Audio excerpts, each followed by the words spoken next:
So I've started recording. Okay.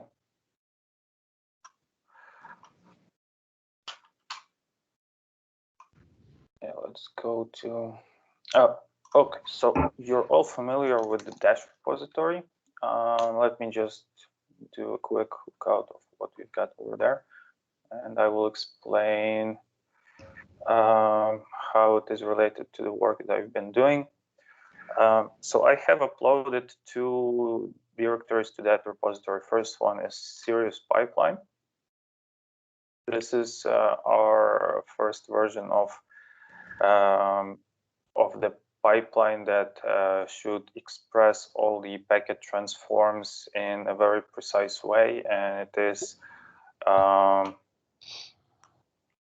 it can cover some simulation use cases as well, so it can work for you as a reference for designing the SAI for the DPU for the vendor's DPU device and so on. So this one has a definition of all of the packet transformation. So it is based on the P4v1 model. So for those that are not familiar, P4 language has different target architectures.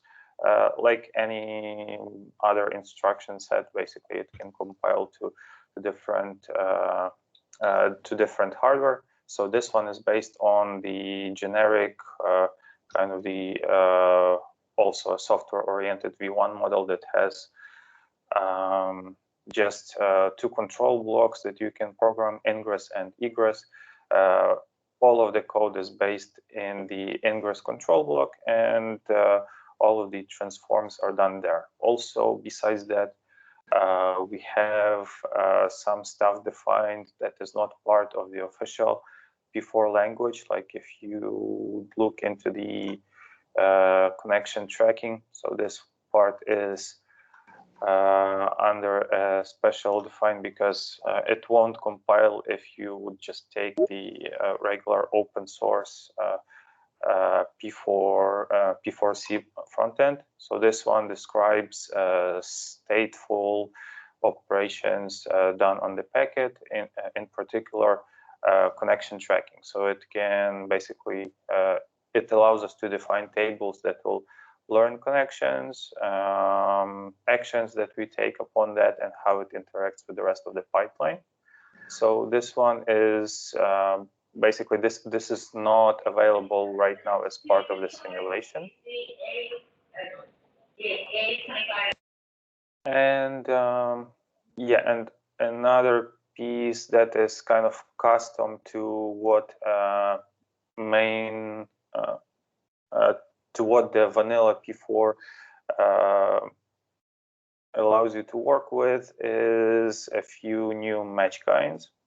These ones are defined for ACLs, so you know that the ACLs are a little bit more complicated to allow a user more flexible way to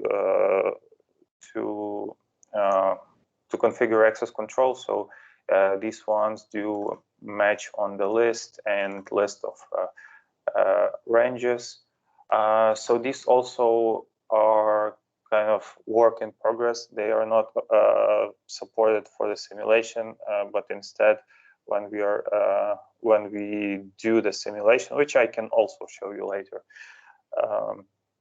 they are substituted for now with the regular match kinds supported by P4, which is exact and range. But in the future, we want to also expand software simulation to support those lists as well as connection tracking. So this is kind of the TBD section. Everything else that you can find in this directory is basically supported and can be compiled and run on the software switch.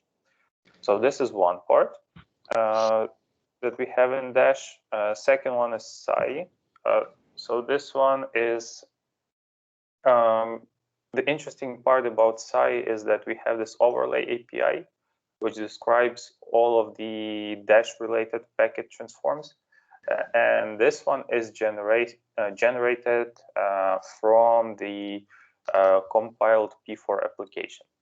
So I can explain you the process as well. So the tools are not part of this repository, but if you want them available, we can add them to Dash as well. So now let's go to my repository. It's got all the tools. So you get a similar thing in here. If you look at the BMV2, it's basically the same P4 implementation, nothing different. Next, if you look into SCI, got the tools that allow you to generate SCI API. So underlay APIs are basically just for the reference. They are taken from the standard SCI, so it's nothing special about that. However, overlay APIs, they are compiled from the result of P4 compilation. So let me see if I have, probably I don't have an example right now. Okay, so basically if you compile a P4 program for BMV2 target, which is a software target, software switch, as a result of this compilation, you will get a, can find this one. What was the question? Sorry, I don't know the best protocol for interrupting or asking questions. I just threw something in the chat. Sure. Didn't want to. I think it's like a free-form conversation. So documentation on the list and range list kinds. No, we don't have the documentation, but yeah, you're right. So this is what was defined for the ACL. This means that if one in the list matches, then it means that the field matches. Basically, that's the idea. Mary, this is Jay. I have a question on the API. Hi, Jay. Yeah. So you said that the APIs are generated based on the P4 program. They're auto-generated, right? Yeah. And one of the things which we were trying to understand, I was talking to Guhan earlier, that the current overlay definitions, they are what we call as a functional API, meaning that they're higher level abstractions, right? Mm-hmm. So when we auto-generate the APIs, are they still higher level abstractions, or they are sort of lower level at the P4 entities? So they are based on the P4 entities. They are basically, the mapping is quite simple. What you have is every table in P4 will map to a new object type in SCI. And then every key and actions will be attributes of that object. So this is kind of how that works. Right. So there will be essentially table level APIs. Yeah, table level. But like what you can imagine if you would just write a routing table in P4 and generate a SCI API out of it, you would get something similar to the SCI route entry. What's the difference between this and P4 runtime? So P4 runtime is GNMI-based API. Outside the format of API. I mean, I'm saying, is it the same level of abstraction? Yes. But then why don't we use P4 runtime? Because that would require us to integrate P4 runtime into Sonic, and then you will have a split brain situation where you have part of the application working on top of SCI, part of the application working on top of P4 runtime, and then you would have to make them work together. I believe like having one set of APIs is easier for application. Hi, Marian, on the P4 side, this P4 program that you mentioned about the serious pipeline, this one is just a reference, P4 behavior model to generate the SCI API. This is not something that that we are really talking about running it in a target hardware, right? So correct. right? So in that sense, you know, the objective was to generate the Psi API. And if the Psi APIs are going to be any other Psi API that we are used to in, say, in the underlay scenario, right? So how is it really different? It's just, if the objective is to generate the Psi API through some model, and then, you know, have the same model as we have today in Sonic, which is the functional APIs, whether you are doing underlay or the overlay. And underneath it, the vendor, you know, the hardware vendors or ASIC vendors are essentially implementing their Psi adapters, right? To really map to their SDK or whatever have you, right? So the model is, you know, is not really, you know, P4 and P4 runtime, so to speak. It is just, you know, the P4 right now is just the means to an end, which is, you know, means to really generating the Psi API and nothing else. So I think we need to really, it's not right? just, it isn't that. It's to describe the behavior, the expected behavior. But So it's a little more than that. You can actually compile it and use it for testing. You shouldn't think of it as an implementation though, but it can be used as the behavioral model that everybody needs to, regardless of how they implement it underneath the covers, needs to follow. Like you can't, an API by itself doesn't mean much. You have to have a behavioral model. right, but the P4, as we're seeing, is not expressive enough to like handle some of the stateful nature, and also like in the ACL, these different match types, like that's like extending the language of P4. And as long as like we understand like what those extensions mean, then I think it's okay as a specification language, right? But we're not saying, right, and correct me if I'm wrong, that the implementation will be execute this P4 code. No, it will not be. Although you, the goal is to have that P4 code be able to translate into some software object that people can test against, but it shouldn't be thought of as somebody's target, you know, compile this into somebody's target ASIC. That's not the intent at all. But to me, so we are saying the same thing, Gerald. You know, I think I understand completely. We are trying to really sort of like standardize a P4 behavior model through which we can say that how the interface is going to look like. But this is, you know, this is it really. But also, the goal is to make sure that the test group is writing automated tests against this behavioral model.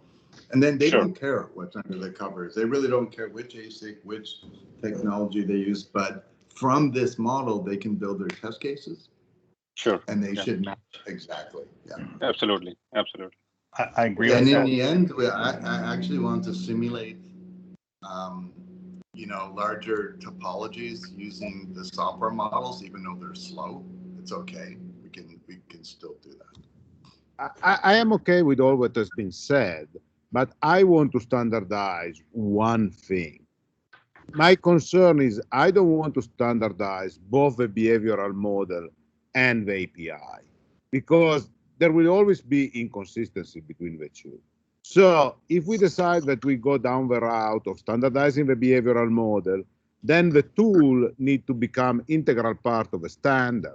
And we basically say that the standard is the behavioral model, the API is generated automatically, whatever we get, but we don't need to reapprove the API. I agree. That should be the goal. I don't think that tool actually exists completely today, but that should be the goal. That you build the behavioral model and it spits out the API. I don't understand. The tool that was shown before seems to exist. I see a problem in that approach, right? So if I understand correctly, the API generated are higher level abstractions. Currently, P4 annotations, the P416 annotations are pretty rudimentary. They still have abstraction, which is at a table level, right? And if you have a higher level functional API, which operates at multiple tables, I don't know how that's done. And that's one of the questions I had and concerns as well. Do we have any Mellanox people here who wrote the first model? Actually, Gerald, Marian was presenting from NVIDIA when you joined and we started going a little bit off track. So okay. Yeah, we have Marian and So do we want to continue this, or do we want to let Marian continue? Yeah, so the question is still what Marian was presenting. And, so today, the things which I see, we have overlay APIs which are handcrafted, and it's a very good idea that they should be auto-generated. But the way I see the language itself is not capable, the way it is defined today, to generate higher level abstractions, or as we call as functional APIs, the SCI functional APIs. And my question to Marian, Marian is actually, if you saw those Dash APIs over here, they are already auto-generated. They are not yet compilable. I'm working on that. Next version should be actually compilable, but this is already generated from P4. Can you open it, Marian, the file? Yeah. Just any example, let's say higher level. So these are still stage level enums. Okay. Go to the API. All the way down. APIs, you mean like except enums? I mean, what is the API signature? I want to see the API signature. Right, so it's basically the quad SCI API. You get create, remove, set, and get attribute. Oh, and then there's still table API because your ENI is a table. It's a single table. Yeah.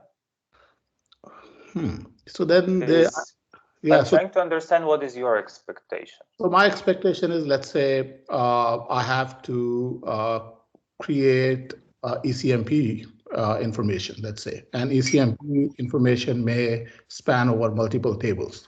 How do I define that? Any operation function which spans multiple tables, physical tables, how does that is captured in these auto-generated APIs? That's why standalone table, mapping that table to an API is simple, and we can give it any name, right? Functional name. That part I understand. But if there's a stitching of two tables together to give one function, how do we do that? Isn't that standard Sonic stuff? Stitching was always done on the Sonic side. Like, for example, you have tunnel and you have tunnel decup entry. Those two were programmed as a result of a single entry in Sonic. So what we have in behavioral model today for Sonic is usually per table entities, and then they can be programmed in a batch by Sonic. It's actually how we were working, I believe, up till now in Sonic. So what you have is that, but a slightly different way is that we have defined everything in Visio, and then every table in Visio was translated manually into a new SCI object. But then if you want to program multiple tables all together, this is the responsibility of Sonic. So we're trying to follow something like that. Okay. No, I think Marian, I got it. So, my question was more on the data plane than on the Sonic side. So what you're saying that in the overlay behavioral model, we specify a block or a table. That table is a logical table and may map onto one or more tables in the hardware, correct? Oh yeah, that is true, correct. Yeah. Okay. Yeah, so I think that's remains consistent what we have in the SCI model. Okay, and in the P4, these blocks or the tables are essentially more functional abstractions than the hardware abstractions. Yeah, or what we call them a behavioral model. Behavioral model, correct. Okay, no, I think I got it. I understand. Thanks for explaining it to me. I appreciate it. Yeah, it's basically like for anyone who's familiar with Visio models that we were doing inside, this is the same, just a different tool. Now we're using P4. Yeah, makes sense. So, Marian, I have a question. This is Chris. We've identified, some places where you're taking liberties with the P4 language, and we can't really run this, out of the box P4.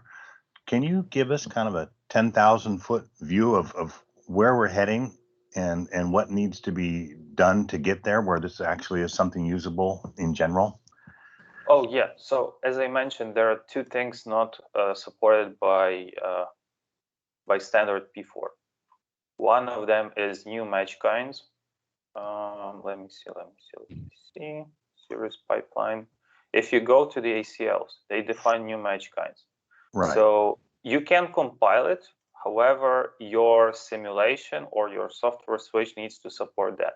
Software switch does not support those match kinds.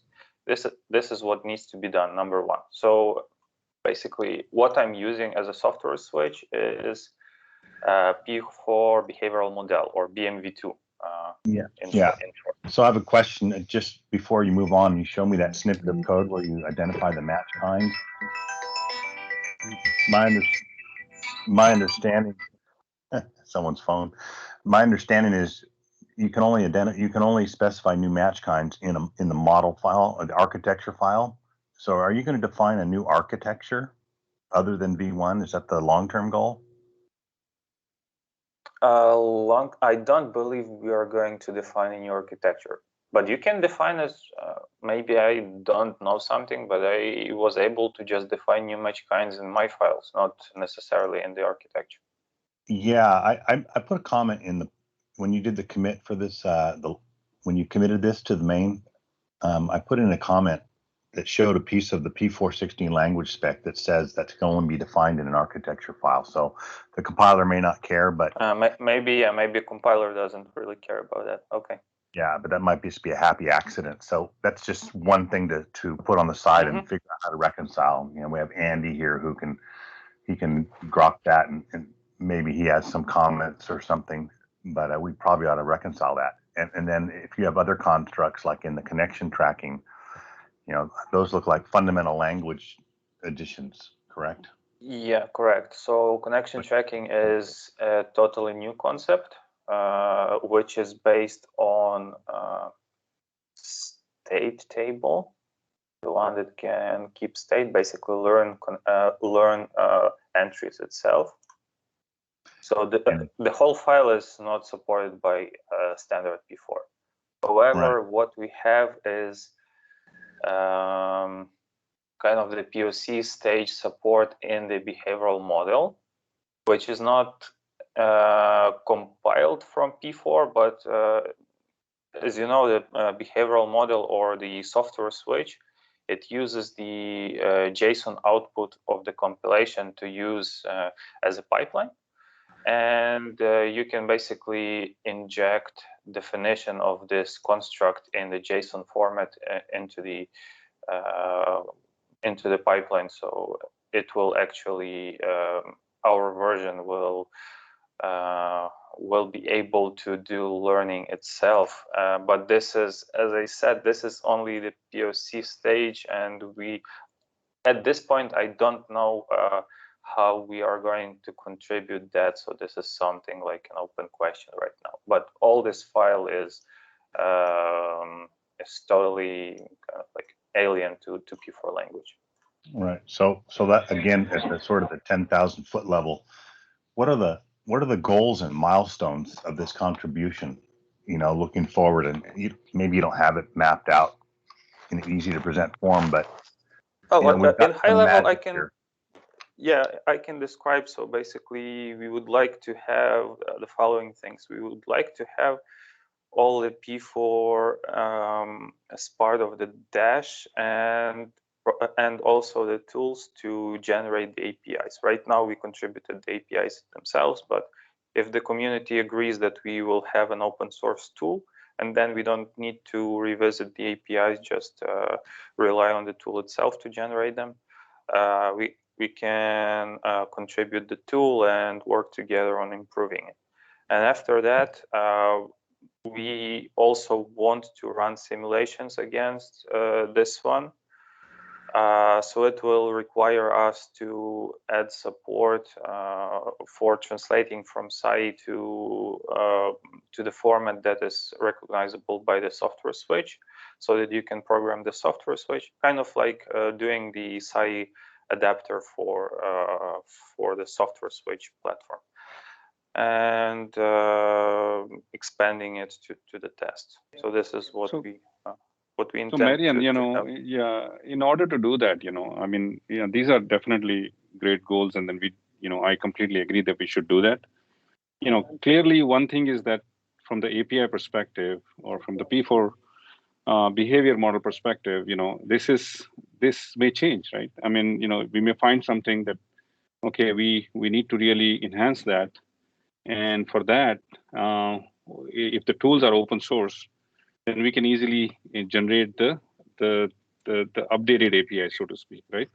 Mm-hmm. So those are the things that essentially are going to be very, very beneficial in my view, that we need to do that. But the second part is about, generating the code to have for the software switch, right? And then to be able to test it. That is definitely a big effort that I see here, because we have extensions to P4, right? And we really need to know that what these extensions, if we are not contributing or we are not really asking for additions to the P4, then we need to have changes to our own compilers and our tools to really generate this P4 plus, so to speak, and then have you use it ourselves, right? So in every case, what I see this thing that we need to have our tool chains, which are in one case about auto-generating the APIs, but the second thing is about generating the behavior model, and then the code for the software switch, so that we can test it, which is not going to be used we cannot use the open source current tools, right? We need to have modified ones, as you can see with this connection tracking extensions, as well as the ACL extension you said about match kind. So those are the things are definitely we need to have before we can utilize all of these things, as Chris was mentioning, right? Yeah, that's true, and there is an effort behind them.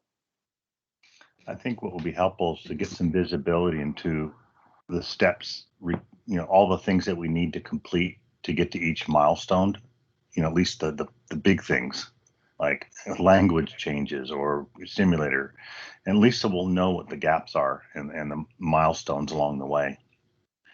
Like I try to do the idealized workflow for the sci-thrift, it kind of identified gaps, and maybe we need some to drill down a little bit at some point and figure out what are all the steps along the way, the major steps, and is there a concrete plan to close those, or is it just a ivory tower?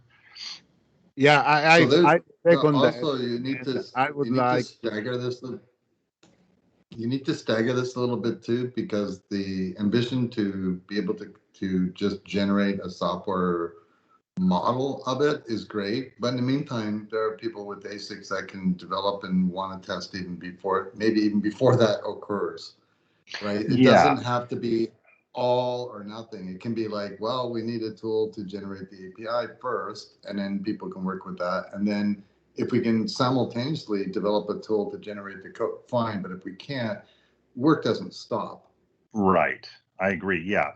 To that point, I guess what we need is some kind of a little timeline chart or something that kind of shows these project paths converging and what that means when they converge. And yes, nothing should stop us from getting work done now. But before that, I think we need a one-page diagram of all the tools that we plan to use, all the files that we plan to use with input and output relationship. So that at least so maybe we should have a volunteer. Savannah, I agree with you. So who's the volunteer who's going to go build the one-page diagram? I think Marion is the right person, because he knows exactly all the input and output of all the tools. We don't have the tool, so I mean. Okay. It would be sort of a drill down on part of that diagram I presented last time, right? It would sort of focus on that section, I think. Yeah, I presented the workflow diagram before, and I alluded to, or I added to it, the P4 part, but it was just like one little figure as opposed to, zooming in and seeing what's going on there. I think it could be a nice addition, complement to that diagram. Yes, after Marian is, finished with some of this presentation, maybe Chris, you can show that diagram. Basically, that also shows the tool, the SciPTF test framework that Intel is also contributing. Given the Sci version, basically generates the Sci APIs that are there, and then users can write tests to use that framework. And, there's some conversations around that part. Yeah. And then, as Gerald was saying, everything can be staggered, as much as possible. And then we also are aware of the PNA consortium that is also handling the SmartNIC side of the world, all the use cases there and addressing that in the P4 language itself. So that's something that's going on in parallel. And at some point, we definitely would like to see, we're sort of working on building a software switch that can use PNA architecture P4 program, and that's something also that's going on in parallel within Intel. But the tool needs to be as soon as possible, because if a tool is not contributed, it's not part of a project. I don't believe it's an issue to contribute a tool. I can do it next week because I'm fixing a few things to make the output actually compilable, as I mentioned. But it's not a problem to contribute it. Thanks, Marian. That's great. Thank you. That's awesome. So, Marian, about the connection tracking in the PNA actually has support for adding entries to tables and changing them. So is there a reason why you prefer to use the state graph instead of Is there a reason to what? Can you repeat, please? Is there a reason why you use the construct of the state graph that you use for connection tracking rather than using what the PNA is offering? Oh, no particular reason. I just didn't look into what they have to offer, and I also don't know if like the software simulation is available for that. So if there are some other way to express connection tracking, I don't think we would mind changing that. Really, I had a question about how it's being expressed here. I mean, to me, it seems like it's not correct. Like it looks like, for example, the connection is removed on the fin, but aren't there packets continue in the flow all the way through the acts that follow the fin? And so I'm not even sure the logic that you're showing in this stateful connection tracking is correct. Possibly it has some bugs. Yeah. Maybe we should take X into account as well. Maybe like FinX. Yeah. We should all understand this was a draft that Mellanox provided to get started. This is not final or the approved final at all. Mm-hmm. It's got a lot of good work, but it's a draft. And in fact, I know there's Excite, I know there's Pensando and others who have said there's things wrong. So that's okay. That should be fixed. But this is a draft. The only way to get something done is you have to be brave enough to put something out there, right? So Mellanox put this out there, and what we should do is take any input from anywhere on what's missing, and then that can be integrated and can be made final at some point. We don't even know when it's final because we've had no input yet, but I know there are people waiting to provide input to the model. Yeah, thanks, Gerald. It is an under development project for sure.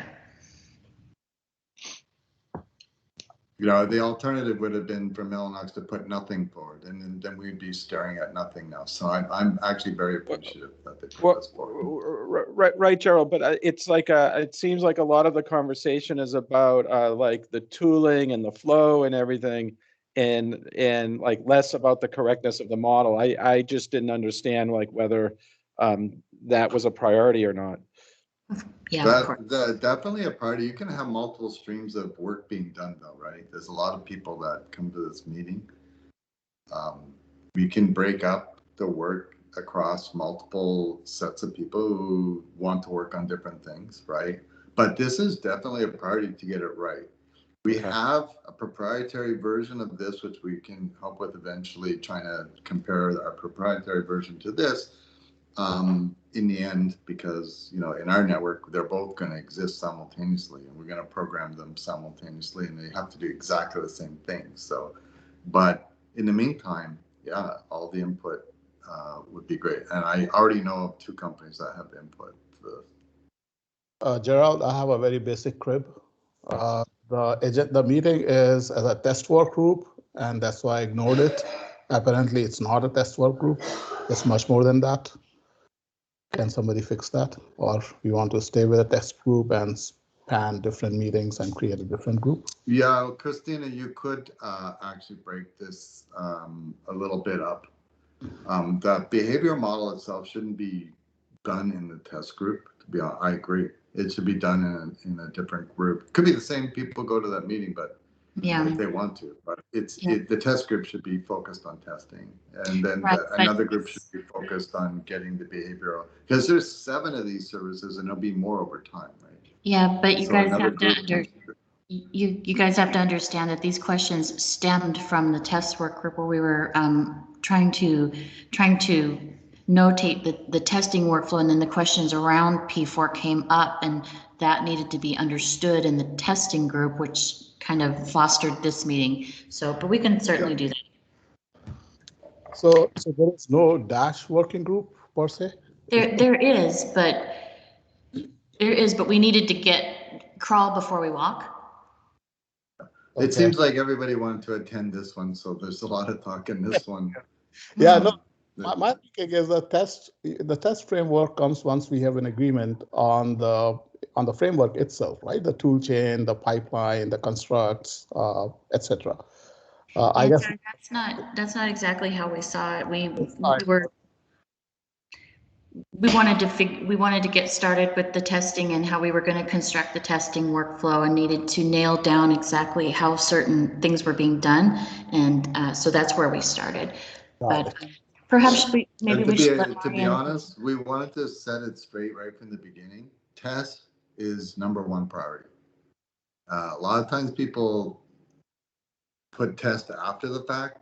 Test should be before the fact. And the quality of this exercise is going to be, largely based on our ability to automate, the testing in a very complete way. So we did start with this test group to make sure that it starts now and not later after everybody is finished defining what they want to do, and then the test becomes an after fact. It has to be something you start with. So we'll have that other group. There is another group. There is. I'll put it in the chat window. If that's the case, we can move the appropriate items to the other group. But it's just because this is so well attended that people keep bringing up. Yeah, no, that's fine. Except that, what will end up happening is that people like me will end up hijacking it for the behavioral model pipeline, right? I don't want to. But we need the pipeline conversation. We need it when we're referencing tests. So it's all good. All right. I've got a question though. If you've got a behavioral model for this already, and this is incomplete, why not just expose the behavioral, since that's what we're going to be using anyway? Why not just expose the behavioral model? Are you talking about the proprietary implementation? It's because it's from a vendor and they're not going to disclose their implementation. So it's modeled off of our documents that we described. I mean, everything is modeled after that, but the actual implementation from another vendor is not, they're not disclosing that. Okay. And it's not a P4 implementation, I guess. I can't disclose that. Okay. I can tell you that it follows our documents, and and it follows largely this P4 model, but they're not going to release that code. I'm not asking anybody to release their code, by the way. That's why this behavioral model is a behavioral model. It is not an implementation of for it. And also, this does not make any assumption about the implementation, right? This is just a behavior. Exactly. Yeah. Exactly. And yeah.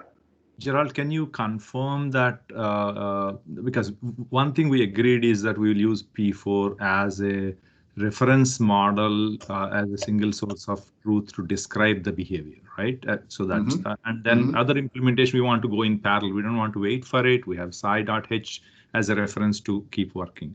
But then can we can you confirm that connection tracking or stateful P4, which is not yet standardized, in quotes, yet, is required? If that is the case, then we have to tackle that in parallel. If that is not required, yeah, it is required because the community decided that P4 was the way they wanted to go. Like, actually, to me, it doesn't matter, but the community decided to go that way, and so that dictates that yes, we have to deal with connection tracking because this whole project is a connection-oriented project. It's layer 4, right? So that to answer your question, yes, we need to do that work. Yeah, because the reason I'm asking is there are two changes here that are, two things that are different than the standard P4.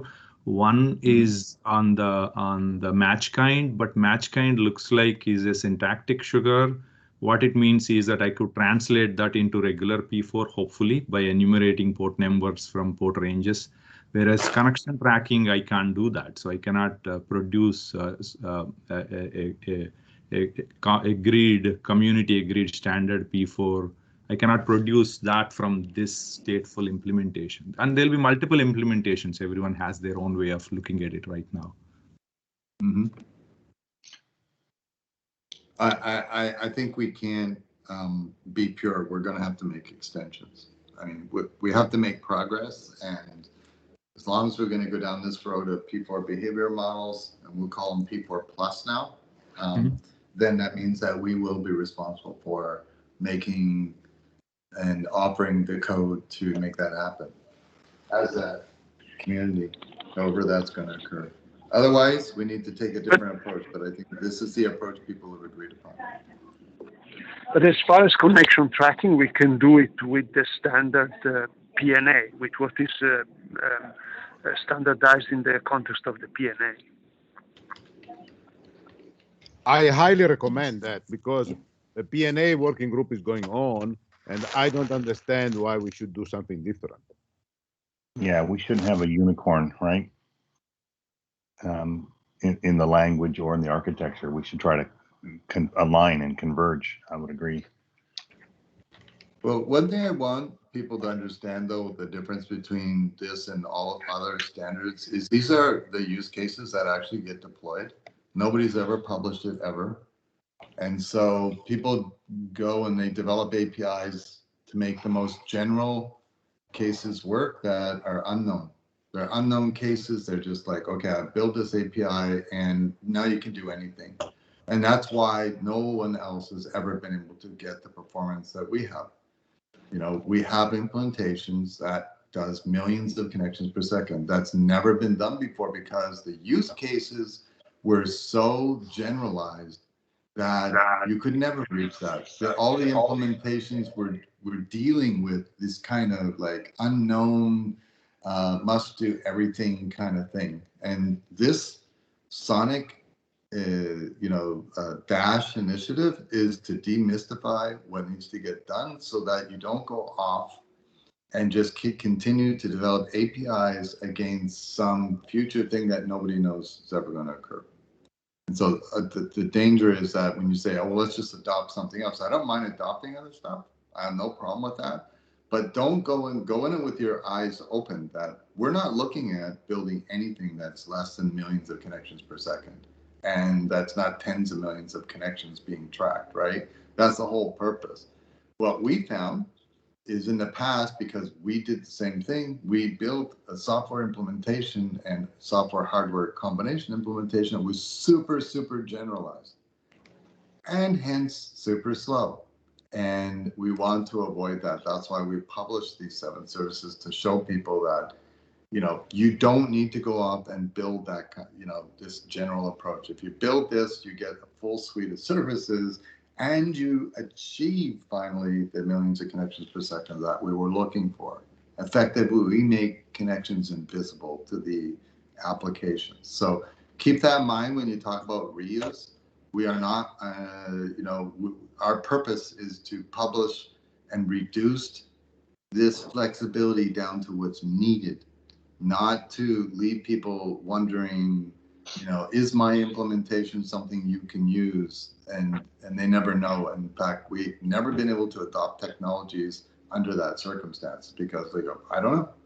Maybe. Yeah, Gerald, I like Right. this. I like your commentary. Maybe my takeaway from this conversation is the standards and the architecture working groups need to sort of reflect on this real world commercially driven implementation and adapt, not necessarily the other way around.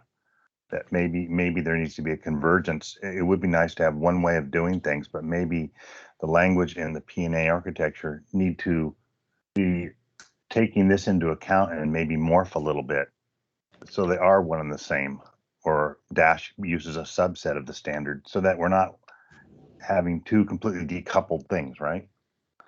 But we shouldn't try to adapt P&A if it doesn't suit. But if it does suit or P&A can be tweaked, then maybe that's the takeaway.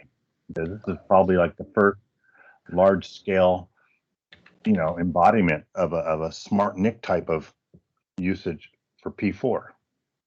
And working code and working product speaks more than standards, right?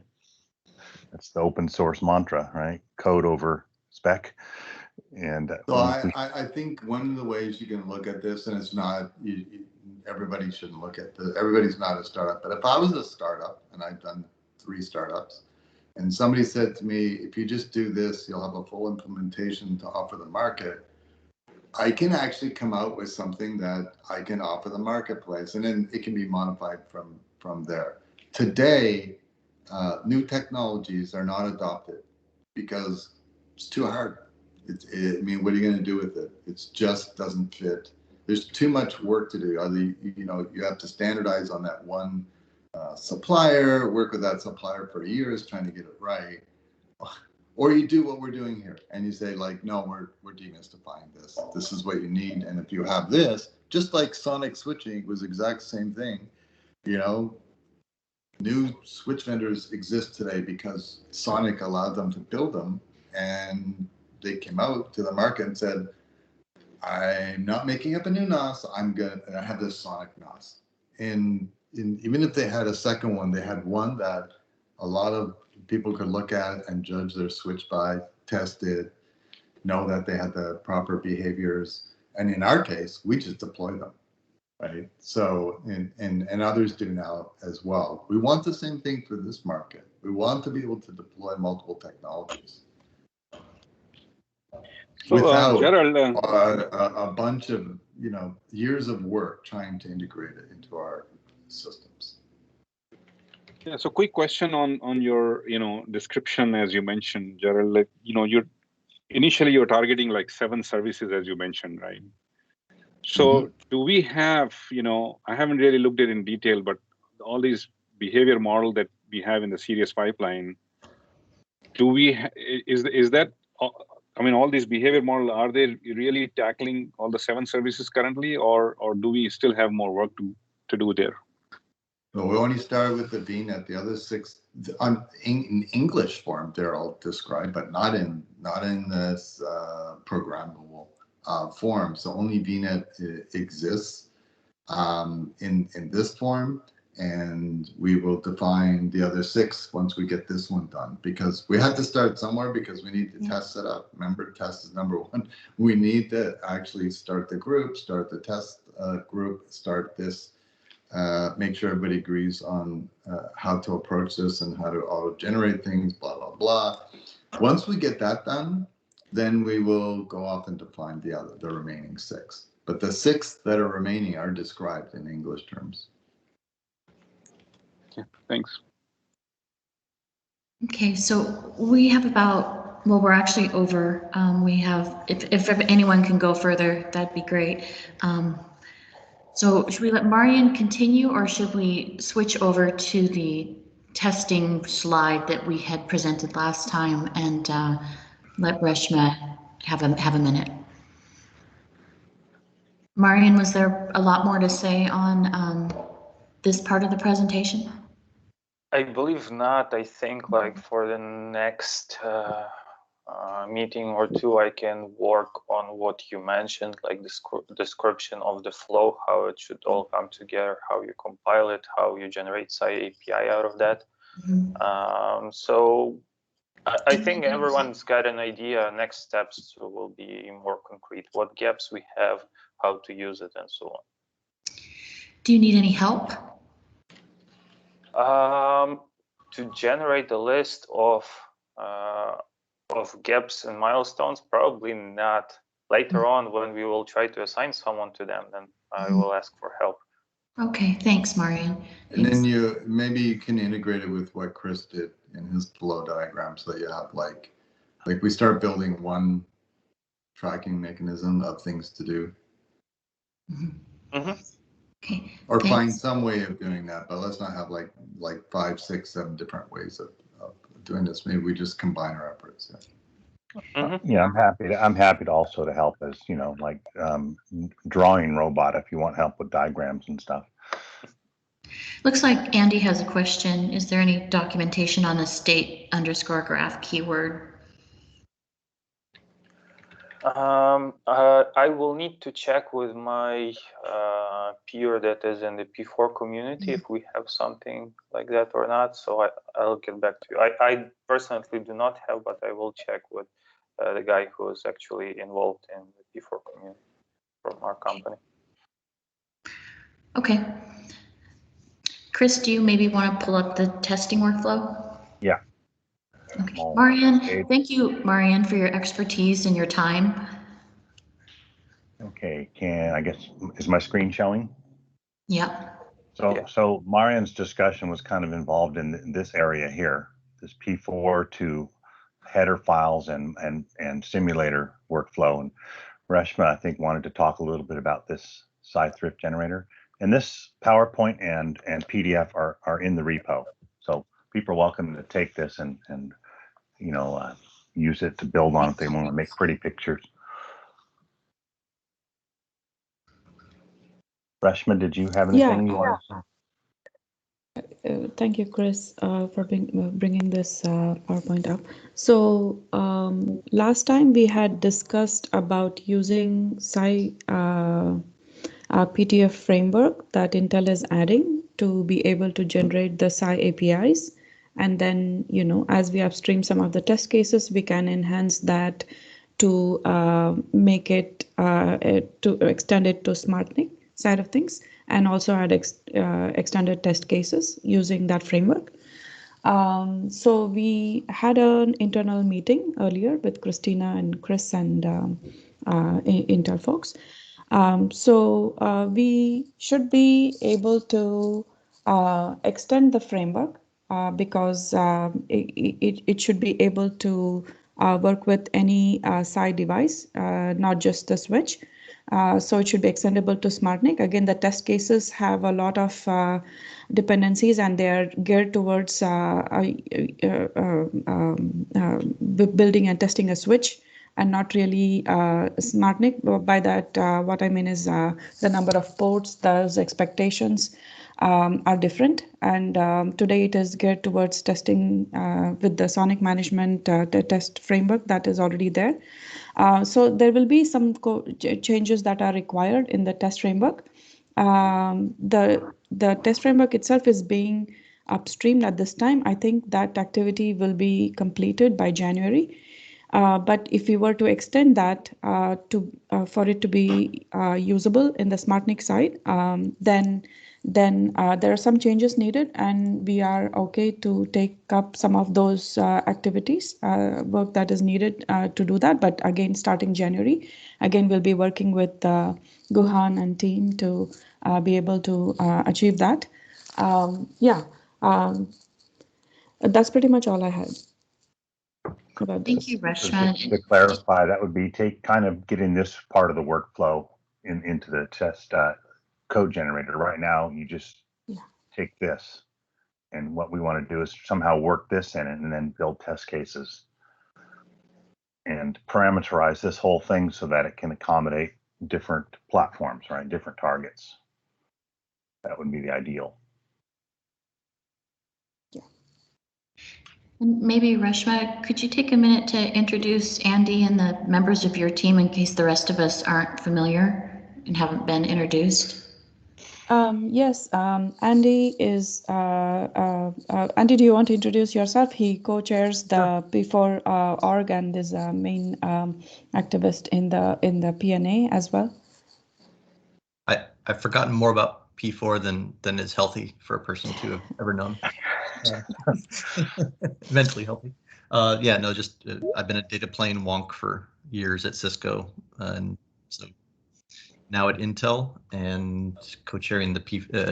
There's several P4 working groups. The architecture working group is the one I'm a co-chair of, but I'm also active in the language design work group, and working on Defino and P4 programmable NICs and Intel. Should we, as members here, be looking to join those groups, Andy? I think as and when like new match kinds or other things are proposed that we think if people think they ought to become part of the language standard, then that would be appropriate. Then some of these things might be the language design group tends to be fairly conservative on additions. I'm not saying it's impossible, but there's definitely, you got to do your homework before they want to add something to language if it can be done in other ways. But yeah, I mean, they're open to all, and the next language design work group meeting is next Monday, and the PNA, the Portable NIC Architecture working group meetings are currently every Monday except that one, and they'll soon be open to the public. They haven't been so far, but that will be changed soon. But let's be careful not to water this team down. This team probably has a hard time just attending these meetings, let alone attending other standards. If you got time, great, but let's make sure we get this done. Yeah, no, they're open, but yeah, I mean, I'm also happy to advise on which things I think would fly, which would be harder sells there if people are interested. Yeah. Well, I thank you for joining today. Appreciate it. We have this meeting every Wednesday at 9 Pacific time. Yep, thanks. When's the Dash meeting? Remind us again, Christina, the other one. Originally, Gohan wanted to have the overall Dash community meeting and comments over email, and he wanted a actual meeting for the test work group. So until we had sorted the test, we don't have actual Dash meetings. I think we need one so that people can contribute to the behavioral model, because we have all these people with comments and no place to really do it. I think it deserves its own meeting. GitHub. We have the GitHub where comments can be made on any of the. Yeah, I think it's more than that. It's a discussion. So I think we need that meeting to get this behavioral model done and finalized. It won't get finalized unless there's more communications with people that are on this call. Yeah. A lot of input that's much faster than just putting. I mean, I don't mind using the Dash site for questions, answers, and that, but it doesn't mean that you can't have another meeting. And I think we do need another meeting. It's pretty obvious since we know there's things missing in the behavioral model. We need to get it fixed. Yeah. I agree with Gerald, because up to the point that we don't have a discussion, you cannot really post any GitHub pull request. Right. I mean, so we can either next week split this meeting in half and do half and half Dash, half testing, while I try and figure out a good time that works for everyone with that. And then from the next week, I can split the meetings. How about that? Splitting to me is a bad idea. Most of the people are interested in both. Yeah, I agree. Splitting is, did you say not a good idea or is a good idea? He said it's not a good idea. I will not like to split. So, let's just try to create a new one, Christina, and whenever you can make it work, we'll go with that. Yeah, okay. Thanks. Because this one has already gone over, so we don't want to split it. Right. Well, next week we'll use this meeting again while I try and figure out the best way. Yep. Okay. So, thanks everyone. Did we have, just real quick go around, did we have any last thoughts before we drop off? sounds like the action items are to, get the tooling kind of sorted out and uploaded within the next week or so. Working on the document, the one pager, and yeah, that's about it. And updating the flowcharts of what's going to be done when, or what is our anticipation of when things need to get done. Mm-hmm. Okay, so looks like we don't have Gohan, he's on hold, but Excite or Pensando or Intel, any closing comments here, Chris, or anyone? No, I think this was a rousing session.